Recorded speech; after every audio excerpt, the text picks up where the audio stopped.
ra em còn hay biết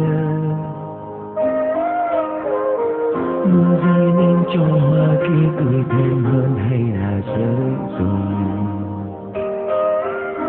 Chẳng ai quan tâm từng cánh hoa, cũng chẳng ai quan tâm từng chúng ta. Đành mình anh chôn chặt thấy tim ôi duyên này. Nhớ lúc trước khi bên nhau em muốn anh trao lời yêu sâu,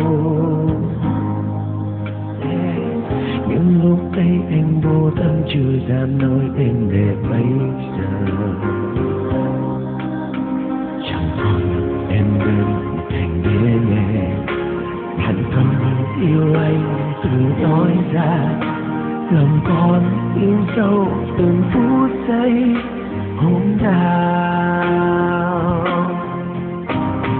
Lời yêu hôm nay đừng để mai sau, rồi sẽ biết tôi trong tình yêu này. Dù hoa kia dấu tươi đẹp nhưng không thể chờ, thời gian này luôn nhẫn tâm trôi.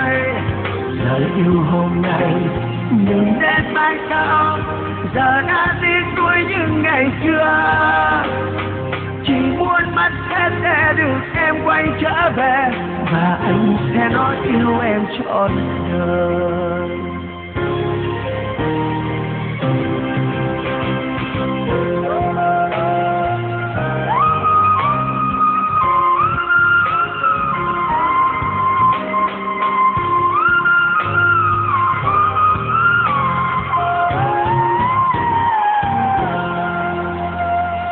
Nhớ lúc trước khi bên nhau em muốn anh trao lời yêu sâu,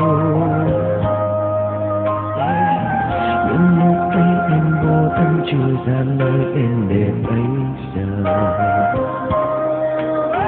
Chẳng còn em như thành đế nghe hẳn câu yêu anh từ nói ra. Lòng con in sâu từng phút giây hôm nào. Lời yêu hôm nay đừng để mai sau, rồi sẽ tiếc nuối trong tình yêu này.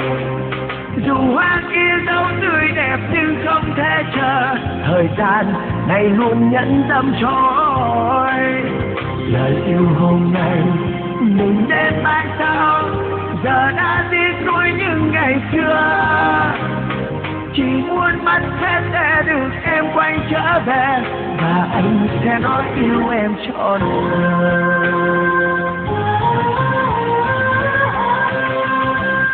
Lời yêu hôm nay và đừng để mai sau, rồi sẽ tiếc nuối trong tình yêu này.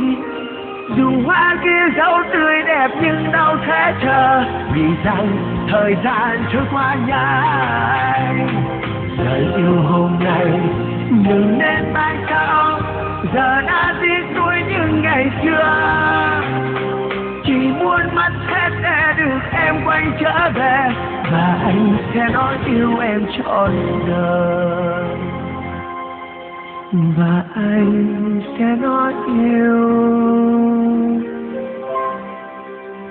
em suốt kiếp.